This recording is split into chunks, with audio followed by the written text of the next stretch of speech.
Ce samedi 14 juin 2025, les militants du Parti Les Transformateurs se sont mobilisés pour dénoncer l'arrestation de leur leader, Dr Succès Masra, détenu depuis 30 jours dans des conditions jugées arbitraires. Le conseiller juridique Djengelmbaye Djingar a dénoncé une machination politique visant à réduire au silence une figure du dialogue et de la paix. Tout en appelant à la mobilisation de la diaspora pour construire un Tchad uni dans la justice, le vice-président Dr Ndolambaye Sadé Diessada a qualifié cette détention d'injustice flagrante, soulignant que l'arrestation des opposants n'est pas une solution aux problèmes du pays. Il a également appelé le président de la République Mahamadou Idriss Déby Itno à s'impliquer personnellement pour favoriser la libération de Dr Masra et rétablir la sérénité.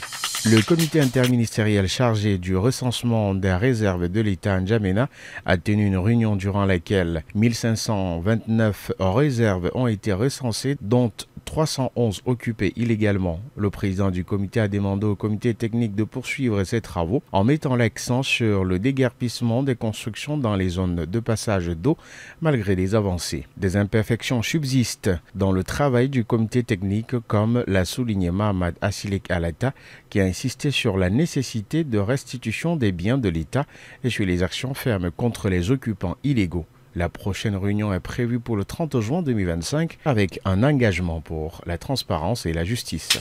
Le délégué général du gouvernement auprès de la province du Logone oriental, M. Toké Dadi, s'est rendu à Bodo, chef-lieu du département du Kout-Est, dans le but de mieux comprendre les réalités locales et d'écouter les différents acteurs impliqués dans les enjeux fonciers de la région. Cette visite s'inscrit dans une démarche visant à favoriser la cohabitation pacifique et le vivre ensemble sain de son ressort territorial. Attendu cette semaine à Washington pour discuter de la crise dans l'est de la RDC, les délégués congolais et rwandais sont déjà sur place et à pied d'œuvre. Ils ont commencé leur pourparlers face à face, une première depuis le début de l'implication américaine. Leur objectif ? Arriver à un accord qui doit être soumis au ministre des Affaires étrangères des deux pays. Aucune date n'a été fixée pour la signature d'un accord, même si les Américains l'espèrent avant la fin de juillet et ils ont sous l'accord un draft américain, une proposition.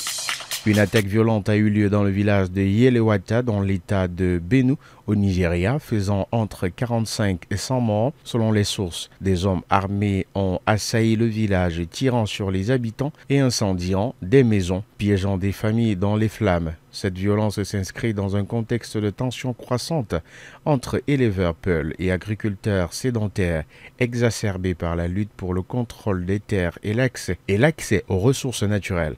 Amnesty International rapporte que plus de 6800 personnes ont été tuées dans l'état de Benue au cours des 2 dernières années.